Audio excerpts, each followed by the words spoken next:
selamat datang di Ngoling, Ngobrol Lingkungan bareng aku, Sylvia Katarina Sianturi. Jadi pada episode kali ini kita mengangkat tema aksi lingkungan antara pedulian sosial atau tanggung jawab. Jadi sekarang kita sudah banyak nih yang ngerasa peduli sama lingkungan. Tapi apa peduli aja udah cukup? Kayak mana dari peduli itu kita ubah menjadi tanggung jawab sosial? Nah, untuk menjawab semua pertanyaan ini, kami dah menghadirkan seorang narasumber luar biasa. Beliau merupakan aktivis lingkungan yang turut aktif langsung ke lapangan. Langsung saja kita sapa narasumber kita. Halo Kak Feby. Halo Sylvia, saya Feby. Kebetulan untuk saat ini saya adalah leader dari WCD Riau. Oke, sebelum kita ngobrol lebih dalam nih sama kakaknya, saya mau nanya nih Kak, apa sih yang pertama kali bikin kakak tertarik soal isu lingkungan sampai membuat kakak ikut dalam aksi lingkungan? Oke, pertama-tama itu saya bukan ada basic ya di lingkungan, karena saya itu tamatan perguruan guru bahasa Inggris.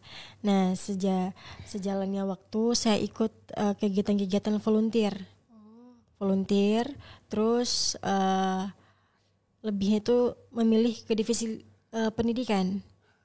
Tapi lama-kelamaan sering-sering ikutan volunteer lain gitu. Jadi saya tertarik nih, kenapa nggak coba keluar dari zona nyaman memilih lingkungan gitu. Kalau pendidikan kan sudah biasa ya, karena memang aktivitas sehari-hari memang mengajar. Nah, karena lingkungan ini saya tertarik pilih divisi lingkungan, terus lama-kelamaan karena sering terjun ke lingkungan jadinya lama-lama udah di sini aja deh gitu, di lingkungan aja. Kakak ini berarti udah banyak kan Kak volunteeran. Menurut kakak ini apakah aksi lingkungan yang kakak jalan itu sebuah pilihan atau jadi tanggung jawab sekarang? Awalnya itu pilihan, tapi lama-kelamaan menjadi tanggung jawab. Jadi misalkan satu bulan itu tidak ada aksi lingkungan yang kami lakukan, termasuk saya pribadi gitu kan, misalnya aksi bersih-bersih, terus kan saya punya komunitas, misalkan tidak ada aksi lingkungan kami bikin 1 bulan itu rasanya tuh kok ada yang kurang ya gitu. Misalkan di hari bumi ini harus gerak loh gitu. Tapi bukan saja seremonialnya saja ya, tapi misalkan ada waktu kita usahakan untuk tetap peduli terhadap lingkungan, misalnya melakukan hal-hal kecil, misalnya gotong royong gitu kan, terus ada edukasi ke masyarakat juga gitu. Jadi aksi lingkungan ini jadi bagian dari diri kakak sekarang ya? Ya betul. Sejauh ini yang kakak lihat nih, masyarakat kita itu cuman peduli aja atau dia tuh udah sampai level bertanggung jawab nih untuk menjaga lingkungan? Saya nggak bisa sih melihat orang tersebut bertanggung jawab atau peduli ya. Cuma kan sekarang ini udah marak ya, udah viral nih berita-berita yang misalnya sampah berserakan di mana-mana gitu. Terus bencana alam yang kayak banjir di mana-mana, itu kan sumbernya lingkungan ya. Masalahnya itu kan di lingkungan, tidak menjaga lingkungan. Nah, sekarang ini kepedulian masyarakat itu kurang ya.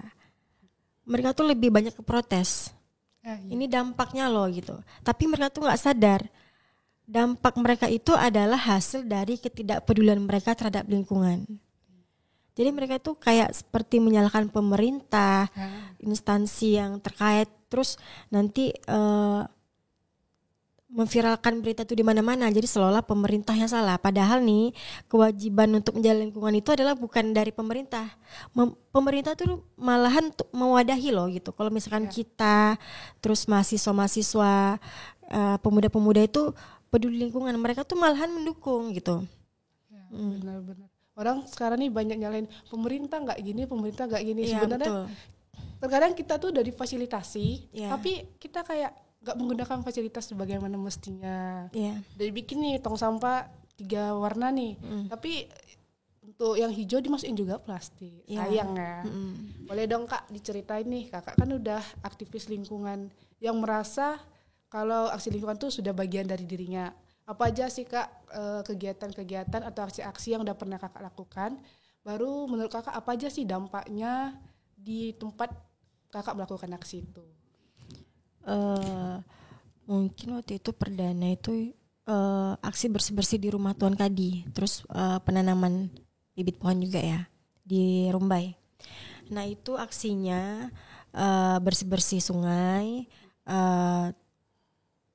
terus setelah itu penanaman bibit pohon, edukasi dengan masyarakat sekitar, pentingnya buang sampah sesuai tempatnya juga ya.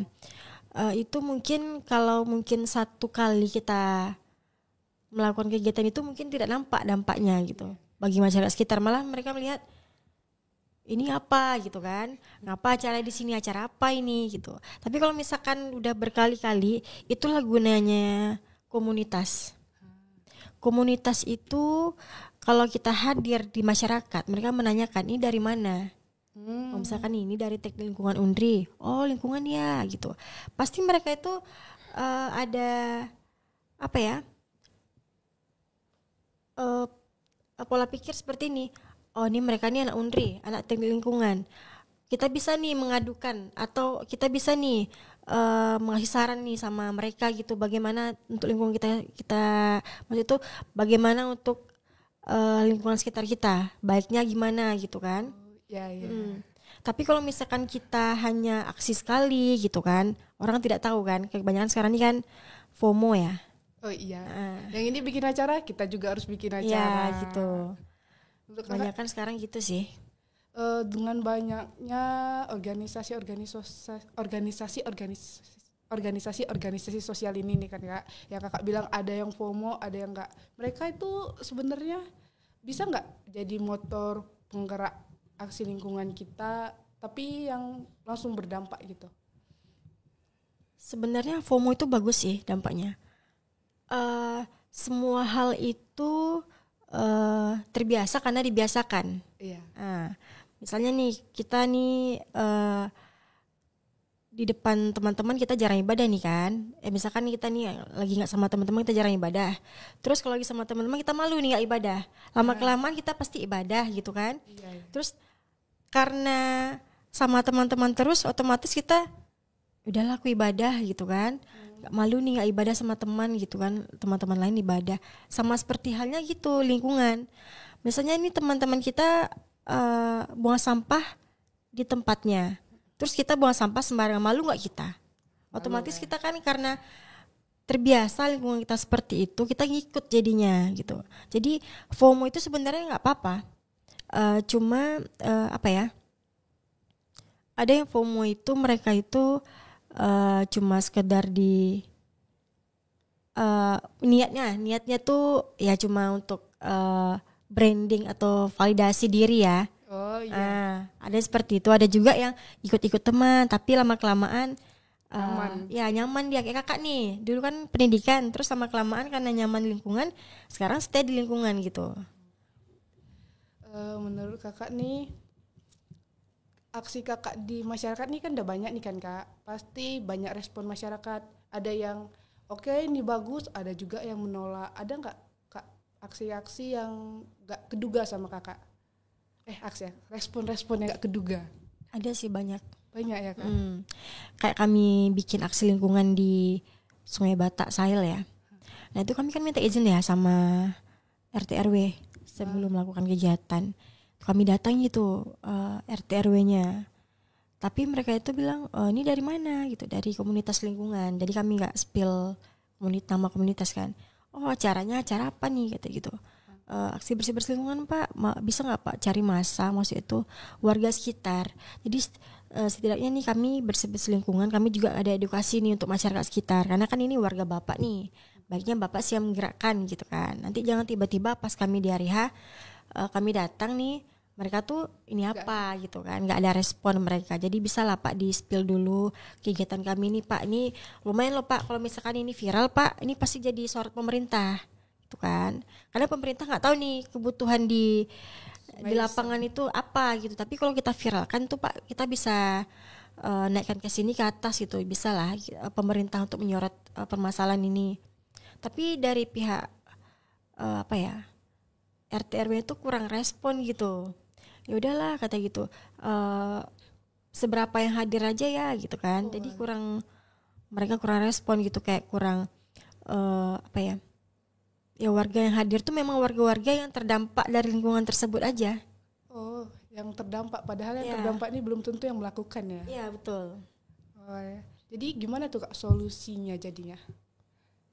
Solusi untuk Iya, orang yang seperti itu ya. iya. Kami nggak terlalu ambil pusing sih. Jadi tetap lakukan aksinya. Terus ajak aja mereka yang mau terlibat. Jadi misalkan ada nih warga yang merasa penting ya lingkungan tersebut bagi mereka dan mereka tuh terdampak ya dari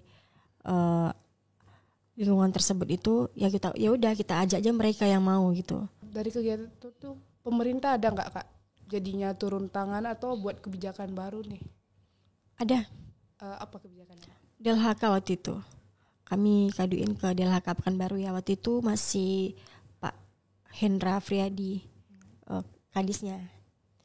Tahun berapa itu lupa, tahun 2023 kalau nggak salah. Waktu itu mereka ngasih bantuan sih kayak gini, Feby di mana aja titik yang perlu untuk ngangkut sampah gitu. Jadi nggak lama-lama sampah berserak di tempat pembuangan sampah tersebut kan sekarang ini banyak ya sampah-sampah yang berkumpul, misalkan satu nih buang sampah, ada tempat yang agak luas gitu kan, misalkan ada bak satu sana, buang semuanya di sana kan, padahal di sana tuh bukan tempat pembuangannya loh gitu, tapi karena ada satu yang buang jadinya mereka ikut-ikutan. Nah jadi kemarin itu solusi dari DLHK, karena kan kegiatan kami itu kan mereka itu menanyakan titik-titik TPS yang kurang tepat lah. TPS ilegal ya. Ya, TPS ilegal sama kami, di mana titiknya tuh nanti biar dari pihak DLHK yang menjemput sampah di sana terus membersihkan. Jadi tempat sampah tersebut tuh TPS itu nggak jadi tempat TPS ilegal lagi. Jadi nggak ada lagi di sana yang membuang sampah gitu.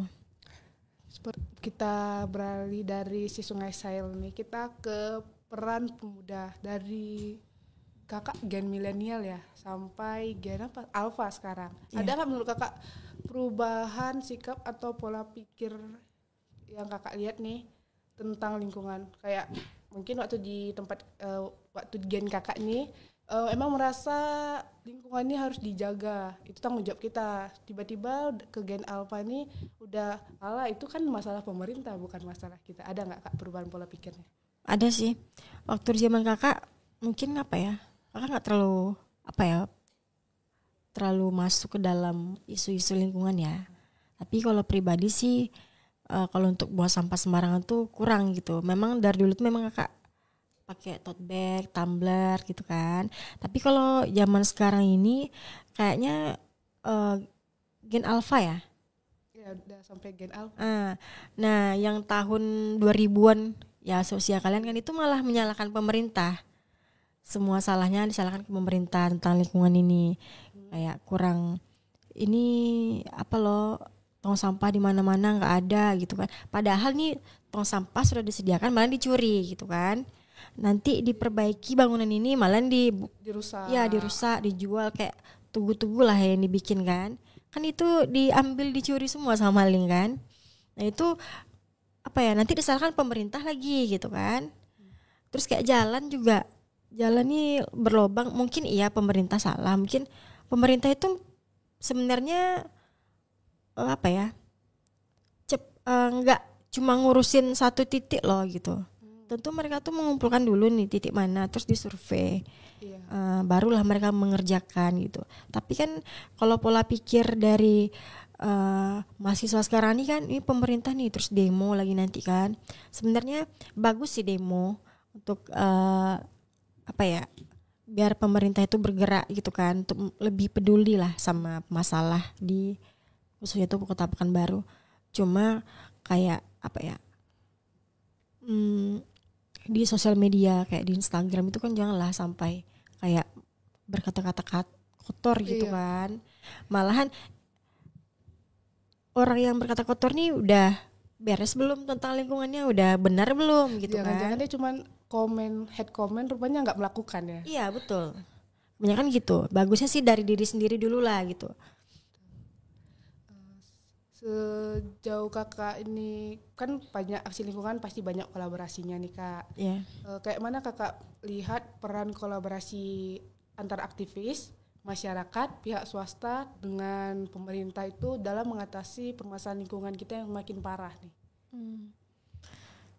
Pemerintah sebenarnya udah bagus lah, udah bagus dalam menangani permasalahan lingkungan ini. Cuma kan yang disalahkan mereka ini kan karena kalau ada masalah pribadi sama pihak instansi pemerintah kan mereka mengaitkan dengan pantasan lah jalan nggak betul dia kayak gini gitu kan, pantasan lah ini anak-anaknya kayak gini gitu kan, dia mengaitkan masalah keluarga ke kerjaan gitu kan. Tapi kalau untuk pemerintah itu sendiri ya, kalau kami dari WCD menilainya mereka tuh sudah bagus menangani tentang sampah-sampah nih, apalagi sekarang kan wali kota kita kan Pak Agung ya. Nah, Pak Agung tuh udah lumayan loh, udah kan baru menjabat tuh udah banyak juga sih perubahan yang maksud itu program-program yang akan dilaksanakannya untuk perubahan, bukan baru ini kan. Kalau peran apalagi ya, swasta itu bagus sih. Karena kami kan dari WCD ini sering nih kolaborasi sama swasta, perusahaan swasta kan, itu mereka itu memang benar-benar peduli gitu terhadap isu-isu lingkungan ini gitu. Contohnya saja kolaborasi kami yang sekarang ini kan itu sama perusahaan minyak se-Indonesia lah gitu, tapi memang ini perwakilan Sumatera bagian utaranya. Mereka itu memang benar-benar detail gitu. Misalnya penanaman pohon nih, kan sekarang ini giatnya kan penanaman pohon nih. Mereka tuh nggak langsung nyerahkan sama kami, bebas sih pohon apa gitu kan, terserah. Mereka ini memang benar-benar survei lokasi, lihat luas hektarnya berapa luas gitu kan. Terus bibit apa yang cocok di sana ditanam gitu kan. Terus bagaimana dampak ekonomisnya ke masyarakat sekitar, mereka sampai memikirkan sampai sedetail itu loh gitu. Tapi kan ada beberapa orang yang menganggap itu ya cuma formalitas formalitas, karena mereka kan udah di bagian masih itu ya formalitas, mereka ngambil minyak terus tanam lagi pohonnya gitu. Sebenarnya enggak gitu. Mereka tuh sampai mikirin ke dampak ekonominya gitu. Ini kalau kita tanam nih vape di sini, nanti bisa nggak ya mereka jual dari hasil yang ditanam ini gitu. Mereka tuh bukan nanam aja tapi monitoring juga gitu. Terus 4 tahun lagi nanti dicek lagi apakah benar-benar tumbuh pohon di situ gitu. Jadi memang benar-benar sedetail itulah mereka memperhatikan program lingkungan mereka yang mereka kerjakan gitu.